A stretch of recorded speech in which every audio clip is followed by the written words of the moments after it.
The Growl in the Mountain Chapter 1. Arrival in Blackridge when the last cell signal died. It was as if the world had blinked out. Emily checked her phone for the third time in 10 minutes. No bars, she muttered. Waving it toward the windshield like that might conjure a tower out of the pine-stained sky. Still nothing. Next to her, Ryan kept his eyes on the winding road. Maybe it's just the mountains. Small towns like this don't usually have great coverage. Behind them, Lauren laughed from the back seat, flipping through a creased pamphlet. Says here Blackridge used to be a mining hub, until people started disappearing. Emily raised an eyebrow. You're kidding. I'm not. 10 men vanished in a single night. Town blamed the snow. No bodies ever found. A chill crawled across Emily's spine. They arrived just after dusk. Blackridge was barely more than a cluster of sloping rooftops tucked between endless trees. Street lamps flickered like candles, and fog rolled in unnaturally fast, hugging the road like breath on glass. The diner on Main was still open. Inside, a single waitress in a faded uniform stood behind the counter, her smile too wide, her eyes too still. "Welcome to Blackridge," she said. "You're just in time." "For what?" Ryan asked. The waitress didn't blink. "The mountain wakes soon." Chapter 2.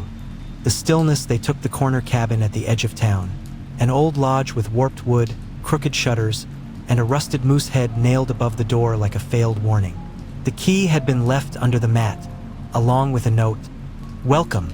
Keep the windows shut at night. Do not light fires after midnight. Sleep close." No signature. Lauren laughed it off. Locals and their creepy charm.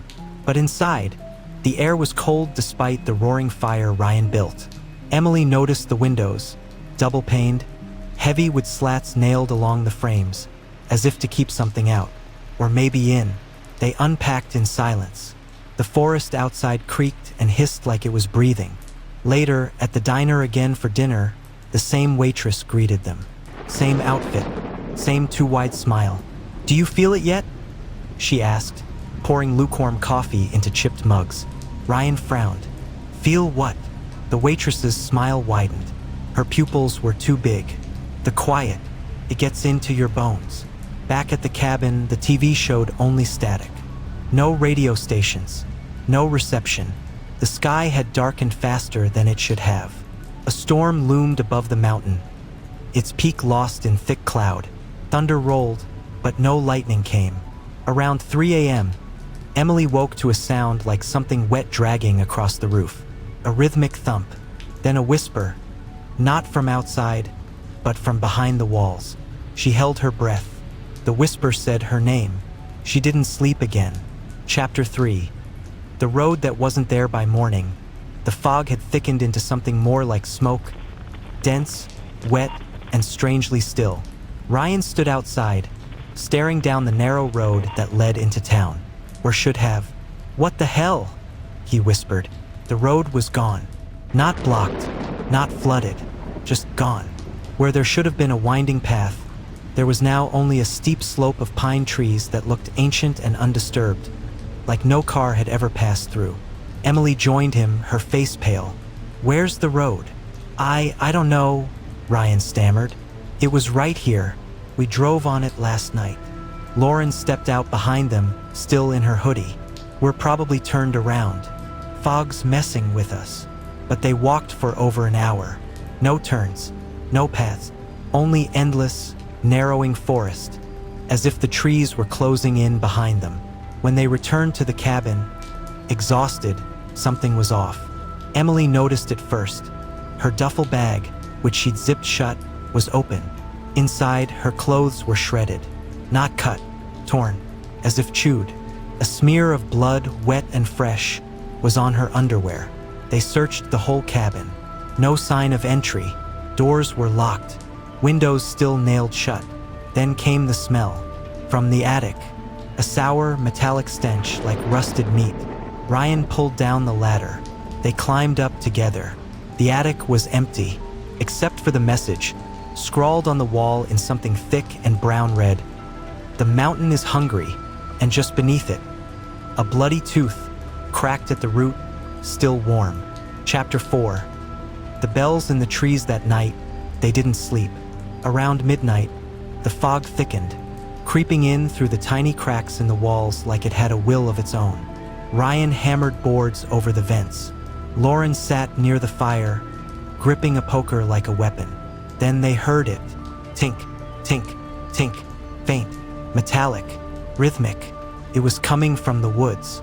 Emily opened the window a sliver and peeked out. Hanging from the trees, just within view, were dozens of tiny rusted bells, old-fashioned, the kind you'd find on a horse's reins or a witch's charm. They swayed without wind, rang without motion.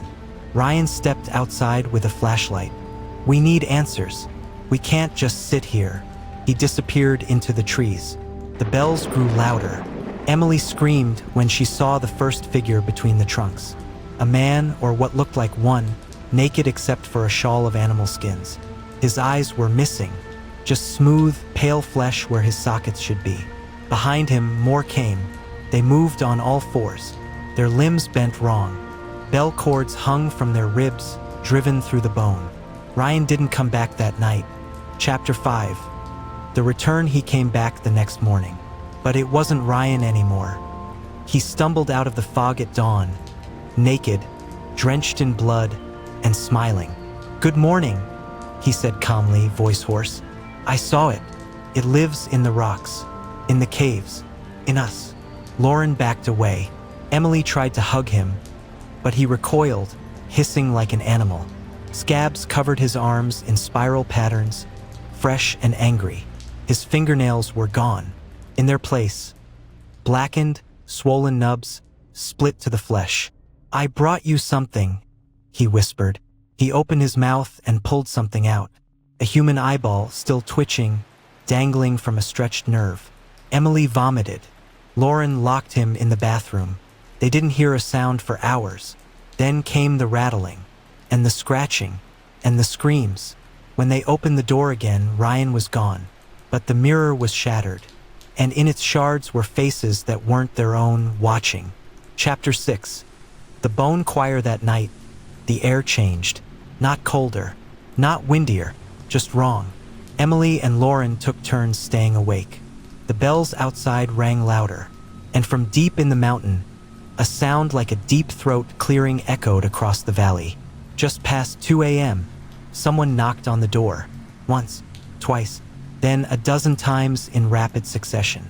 They didn't answer, but the door opened anyway. Through the threshold stepped a group of villagers, each one missing part of their body. One had no nose, just cartilage and sinew. Another's jaw hung slack, bone exposed. All of them wore those same bells. They began to chant, high, breathy voices, no language Emily recognized. Then they opened their mouths wider, too wide. Bone cracked, flesh split, and from each mouth came a different voice, male, female, children. Some crying, some laughing, some screaming. A choir of stolen sounds. Lauren grabbed the poker and swung. The blow cracked one of their skulls. Black worms spilled out, writhing in puddles of milky blood. The rest did not flinch. They only stepped forward. Closer. The mountain rumbled again. Chapter 7. Down below by sunrise, the villagers were gone. But the front door was wide open, and Ryan's skin lay on the porch, neatly folded like clothing. A trail of blood led into the woods. They should have run, but the fog had moved in, thicker than ever, and the sky stayed gray, sunless. No birds, no time, just the mountain, ever looming. They followed the blood trail to a narrow crevice in the cliffside, just past the treeline. A hidden path, slick with moss and black roots. Emily hesitated. What if this is what it wants? Lauren lit a lantern. We finish this, one way or another. The path led to a stone staircase that descended in circles. The walls were carved with faces screaming, mouths open in agony, eyes gouged out. Blood stained the steps, fresh and glistening. The deeper they went, the warmer it became, and wetter, until they found the first pile of corpses, twisted together like roots, skin peeled, ribs bent backward. One still breathed barely. A woman, lips sewn shut with wire, eyes moving frantically. Emily reached to touch her. The woman screamed through the thread, her voice bubbling from her open throat, where a second mouth had been carved. Then she died. The lantern dimmed. Chapter 8. What grows in stone? The cave opened into a massive cathedral of black rock. Veins of red or glowed faintly, pulsing like arteries. The floor was a mosaic of bones, skulls, ribs, spines, crushed into a path. The ceiling rose hundreds of feet, disappearing into darkness. And hanging from it, cocoons, dozens of them, flesh-wrapped bodies suspended from the ceiling by veins and sinew. Some twitched, some dripped white pus. A massive stone altar stood at the far end. Behind it, a hole in the rock like a throat carved by nature itself. From within it came a sound, wet, scraping animal. Then it crawled out. It had no name, no eyes, just flesh stretching in wrong directions. Its torso was split open, revealing rows of teeth inside its ribs. Hands like claws, legs like broken stilts. Its head was more like a tumor, mouths and holes where features should be. It dropped to all fours and began to lick the blood from the stones. Emily gasped. The thing stopped. Then it spoke with Ryan's voice. "I'm still here," Lauren screamed. The monster lunged. Chapter 9. The Hollow Ones. The fight wasn't fair. It knocked Lauren back into the wall. Her spine hit stone and snapped with a sickening crunch. She didn't scream, just gasped, a wet rattle from her lungs as blood pooled beneath her. Emily ran. She ran past the altar, past the hanging cocoons, down a narrow tunnel slick with viscera and fungus. The thing followed, dragging its claws along the walls, sparks flying, its mouths giggling. She found a chamber of mirrors, natural quartz polished to a sheen. The reflections showed her past, her childhood, her mother's funeral, the first time she kissed Ryan. Then other memories, ones that weren't hers. Memories of rituals, of villagers dancing in blood, of children flayed in celebration, of the mountain being fed.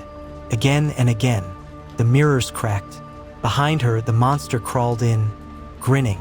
One of its mouths whispered, "Become hollow." Emily grabbed a shard of quartz. She charged, pierced one of the mouths. Thick, yellow ichor sprayed across her chest. It burned. The creature laughed. "It's inside you now." And then everything went black. Chapter 10. The fire pit. Emily woke in darkness, slick with blood and something thicker, something alive. Her fingers touched stone, her legs bare, her skin branded. The spiral mark, burned into her sternum, pulsed like a heartbeat. She wasn't alone. From above, screams echoed, Lauren's or someone like her. Then silence, then squelching. The chamber around her glowed faintly with firelight. At the center was a pit, lined with iron, filled with oil and bone. Surrounding it were the villagers, or what they had become. Eyes sewn shut, skin stretched and tattooed in spirals. Jaws dislocated, mouths hanging open as if perpetually shrieking. Some were headless, some had no hands, just long claws of bone. And one of them wore Ryan's skin, not like a mask, more like a second layer stitched on crudely. It sagged at the chin, the chest too wide, the belly bloated. It danced around the pit, humming. Emily tried to move, but her legs were chained to the floor with sinew. The Ryan thing turned. "You made it. She's ready now." It gestured toward the pit. Lauren's body hung suspended over the fire, skin flayed from her back in long curling ribbons. Her mouth had been stuffed with teeth, not her own. Her eyes were open, still conscious. Emily screamed and bit through her own lip, tasting blood and rage. Chapter 11. The last door. The walls began to bleed. The villagers chanted in a tongue that wasn't human. Their voices echoed in circles, building toward something, a summoning. From the fire pit rose an altar of bone, each rib and femur fused into shape. A door appeared behind it, etched into the stone wall, glowing faintly red, pulsed with heat. It breathed. The Ryan skin walker approached Emily, dragging something behind him, a mass of flesh, twitching and crying. It was Sarah. Her body was hollowed out like a sack of skin filled with insects, her face contorted in agony, still alive. She brought it with her, the walker whispered. The seed, it's in her now. All the pain, all the grief, you fed it, and now it wakes. He threw Sarah's body into the fire. It didn't burn. It opened, and from inside came a shriek unlike anything Emily had ever heard. A sound that peeled the air apart. The door cracked. Beyond it, the heart of the mountain, pulsing, wet, alive, and it looked at her. Chapter 12. The mountain wakes. Emily tore herself free. Muscle snapped. Skin peeled. She screamed as her foot twisted under her, tendons snapping like guitar strings. But she moved. She moved. She grabbed a flaming bone from the pit and shoved it into the Ryan thing's mouth. It didn't die, but it stopped laughing. She crawled toward Lauren's body, still twitching on the hook. With a scream of rage, she pulled her down, breaking bone and ripping flesh, cradling her in blood. "Finish it," Lauren whispered, barely alive. Emily turned to the door. The villagers had stopped chanting. They knelt now, shaking, moaning, weeping. The mountain's heart had begun to pulse faster. The walls cracked. The mountain was alive. The world tilted as the entire chamber quaked. The ceiling ruptured, sending stalactites plummeting into the fire, crushing 3 of the hollow ones. The heart began to descend, unfurling tendrils of flesh, dragging itself into the room. Emily screamed and ran for the door. She stepped through. Chapter 13. The red spiral inside the heart was another world, a cavity of nerves and sinew. The walls pulsed, pumping warm fluid that rained from the ceiling. Bone bridges crossed chasms of bile, and at the center was a throne made from human spines. On it sat the first one. It had no body, just a shape, a roiling fog of mouths and whispers, each one speaking a language Emily suddenly remembered, as if she'd always known it. "You have come to die," it said. Emily approached, barefoot, bleeding, shaking. She knew now what the spiral meant. It was not just a symbol. It was a map, a blueprint for something deeper, something older. "Why me?" she asked. The first one opened all its mouths and whispered, "Because you survived." It lunged. Emily screamed and shoved the flare pistol she'd stolen from Ryan's pack into the fog and fired. The chamber ignited. Light filled the heart. Fire bloomed from inside the god. The spiral burned. Chapter 14. Collapse. The heart screamed. The flare ignited the gas-filled chambers, setting off a chain of internal explosions. The bridges of bone cracked and crumbled. The walls, once pulsing and soft, hardened into brittle ash. Emily ran as the entire mountain began to collapse.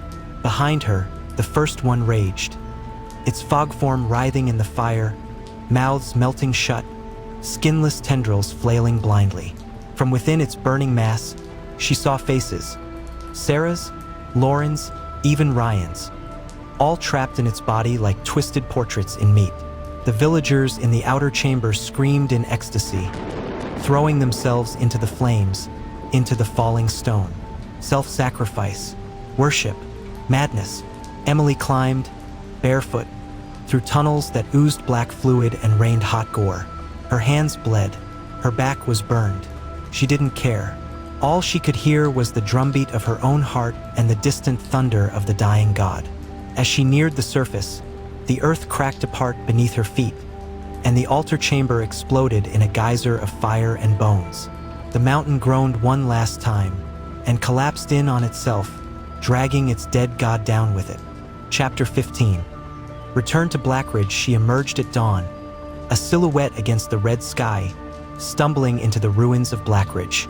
Her skin was burned raw, her eyes wide, her body caked in the ashes of the dead. But she was alive. She made it back to town, limping past houses that now stood silent.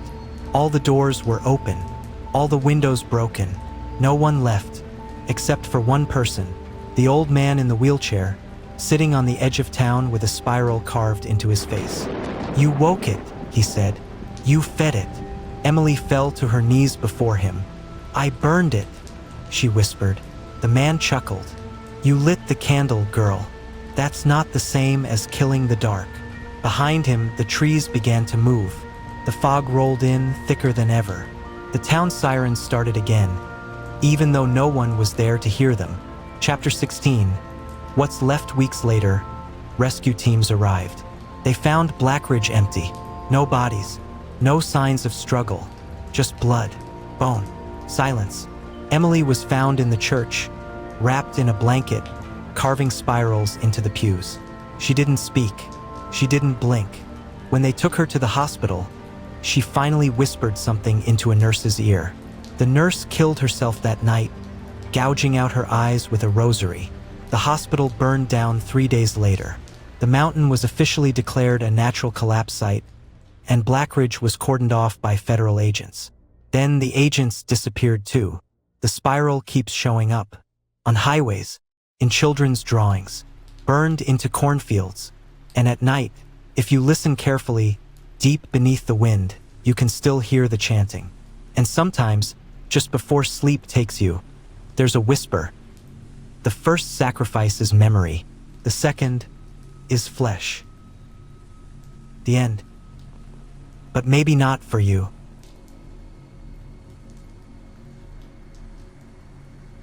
The Island of Red Shadows, Chapter 1, The Wreck. It was supposed to be the trip of a lifetime. 6 friends, Maya, Jacob, Lila, Drew, Vanessa, and Theo, chartered a private boat to explore the remote archipelagos of the South Pacific. Their last stop was an uninhabited island not marked on any map. It was Jacob who insisted they check it out.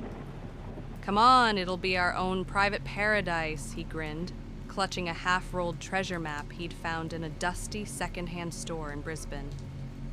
They had been drinking, laughing, dancing on the deck. Then came the storm. A sudden squall, violent and unrelenting, shattered the sky. Their boat capsized within an hour. Rain fell in sheets. Waves, like the fists of giants, pounded the vessel until it snapped like a twig. Screams were swallowed by the roaring sea. Lightning lit up glimpses of something vast and coiled in the waves, though no one dared believe what they saw. When they came to, drenched and bruised, they found themselves on a black sanded beach, littered with debris and soaked luggage. Vanessa's arm was gashed and bleeding, the muscle visible beneath shredded skin. Theo's leg bent at an unnatural angle, bone protruding white through his skin. He whimpered and then vomited from the pain. "That bone's gotta be set," Maya said. "We need shelter." The island was silent. "No birds, no bugs," Theo muttered through gritted teeth. "That's not right." The jungle loomed before them, dark and still. The trees twisted like broken limbs, their trunks covered in a sticky black moss. From within, the wind whispered in voices too hushed to understand. They had no idea that something had already seen them. Chapter 2. Signs and Symbols. The deeper they went into the jungle, the more the trees closed in, gnarled like fingers clawing at the sky. Old statues with hollow eyes stood amid the trees, their mouths open as if screaming. They passed cracked bones tied with vines and dangling from branches like wind chimes. A foul smell clung to the leaves. Every few feet, they passed markings carved into trees, bloody spirals and bone-white handprints. Fresh blood, not dry. Vanessa gagged. They stumbled on a severed animal carcass, a boar, its body splayed open, entrails carefully arranged in the same spiral pattern. Maggots writhed inside the intestines, which pulsed unnaturally. "We need to signal for help," Lila said, clutching Drew's arm. Maybe the boat's radio survived. They returned to the wreckage. The radio was smashed. Food was scarce. Night fell quickly, and the temperature plummeted. The wind carried with it a wet, rotting smell. Around the fire, Vanessa whispered, "I saw someone in the trees, watching us. Tall, pale, smiling. No one slept." In the dark, something breathed, slow and raspy, just beyond the edge of their firelight. A twig snapped, and then silence. Chapter 3. The Villagers. At dawn, they heard the drums. Faint at first, then louder, rhythmic, primal. From the jungle emerged figures, half naked, painted in red clay and black ash. Their eyes were white as pearls, their mouths stained crimson as if they'd been gnawing raw flesh. They moved in unison without a word, surrounding the camp. "Don't move," Maya whispered. One stepped forward, elderly and hunched, wearing a necklace of teeth and dried fingers. Her skin was flaking, her eyes milky. She extended a gnarled hand to Maya and touched her forehead, smearing ash across it. Then she turned and disappeared into the trees. "That was a warning," Theo said. "We're not just trespassers, we're offerings." They ran. Vanessa stumbled, and one of the villagers lunged toward her, tearing a strip of flesh from her calf with sharpened nails. She howled in pain, blood pouring into the soil. A villager licked the blood off their fingers before slinking back into the shadows. Chapter 4. The pit inland, they found what looked like an altar. The stone platform was stained with dried blood. Around it were dozens of human skulls, arranged in spirals, just like the trees. A pit behind the altar held more than bones, rotting limbs, hollowed torsos, empty eye sockets still wet with decay. Something in the pit moved, slowly, watching. Drew fell to his knees. This is a sacrificial site. A child's skull still had tufts of blonde hair. Behind them, the villagers closed in. They dragged Lila away. The others screamed, fought, but were overwhelmed. One of them bit into Theo's shoulder, tearing away a chunk of flesh. Blood sprayed across the altar stones. Theo shrieked and kicked blindly as his vision blurred. The villagers vanished into the jungle, taking Lila with them. Her screams echoed until the jungle swallowed them whole. Chapter 5. The monster night again. But this time they didn't dare make a fire. Hidden beneath a thicket, they listened to the drumming. Then it stopped. A howl split the silence, low, deep, not human. Jacob peered through the leaves and screamed. Something enormous lumbered into the clearing, 8 feet tall, covered in matted hair and filth. Its face was hidden behind a mask made of stitched-together human skin. Its eyes glowed through the sockets, bright and inhuman. In one hand, it held a massive stone axe, the blade chipped and bloodstained. It sniffed the air, then bellowed. The villagers chanted, a ceremony, sacrifice. Lila was on the altar, wrists bound, mouth gagged with vines. Her eyes screamed for help. The monster sniffed her, its clawed hand brushing her cheek. It purred, a sound worse than any growl. The monster raised its axe. Chapter 6. Blood and Fire. They couldn't leave her. Drew and Maya crept through the underbrush, while Theo and Jacob circled wide. Vanessa stayed behind, trembling, pressing gauze made from torn clothing against her bleeding leg. As the chanting rose, Maya threw a rock into the trees. The villagers turned. Chaos erupted. Jacob charged with a sharpened branch. Theo swung a torch. Drew cut Lila free. The monster roared and struck down Jacob with one blow, cleaving through bone and brain. His skull split like a melon. Blood geysered across the altar. Lila screamed. Theo was grabbed by villagers, dragged away into the dark. One of them gnawed his ear off as he shrieked. Vanessa crawled forward and threw a bottle of alcohol they'd salvaged into the fire. It exploded in a fireball, blinding the attackers for seconds, just enough to escape. They ran through trees that whispered. They ran over ground that pulsed beneath their feet. Jacob's body was left behind, but not untouched. the monster began peeling away his skin, slowly, delicately. Chapter 7: Escape.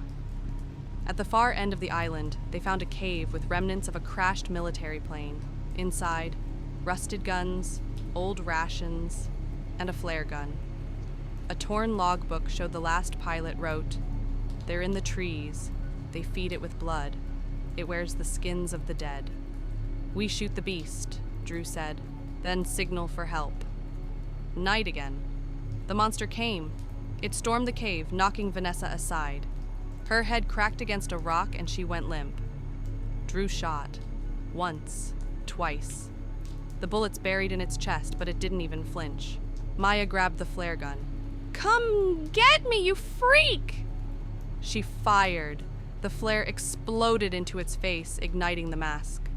The monster screamed, flailing blindly, knocking over a fuel can. Fire engulfed it.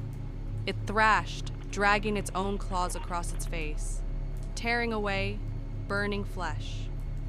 Beneath the mask, no face, only a pit. A mouth that never closed. Rows of teeth spiraling inward. The villagers watched from the trees, unmoving. One of them dropped to their knees and began cutting their own throat in worship. Chapter 8: Red Shadows. By morning, the fire had burned out. The monster's charred corpse lay still. The villagers were gone. A trail of scorched earth led from the altar to the pit. A passing cargo ship spotted the smoke. The survivors, Maya, Lila, Drew, and a barely breathing Vanessa, were rescued. But the island stayed behind them. So did Jacob and Theo. Years later, Maya dreams of the red spirals. Sometimes she wakes with sand in her sheets. Sometimes she wakes to the smell of burning skin. She wakes with ash on her forehead. Sometimes she swears she hears Jacob screaming from beneath her floorboards. Sometimes she hears his voice behind her eyes. Chapter 9: The Whispering Fog. Maya thought she'd left it all behind, but the dreams didn't stop. Red spirals, screaming statues, the drumming. Every night, the fog in her dreams thickened. Until one morning, a package arrived. No return address. Inside, a stone figurine covered in ash. Its face looked exactly like the mask the monster had worn. The news that week reported a ship that went missing near the same region. She called Drew. He hadn't slept in days. "I hear the drums again, Maya," he whispered. "They're coming." He hung up. 2 days later, he vanished. A neighbor reported hearing chanting from inside his apartment, though no one was ever found. Chapter 10: The Return. They had to go back. It wasn't guilt. It was something deeper. Something pulling them. A voice in the fire. Whispers in the fog. Blood in the mirror. Drew, Maya, and Lila hired a new crew. One that didn't ask questions. Vanessa declined. She'd been institutionalized weeks before. Her arms covered in spiral carvings she'd made with her own fingernails. When they reached the coordinates, the island was gone. No landmass, no black beach, just fog. And then the boat died. No engine, no radio. Only drums in the distance. A shape emerged from the mist. It wore Jacob's skin. They were never seen again. But the drums never stopped. And now the fog has reached the shore.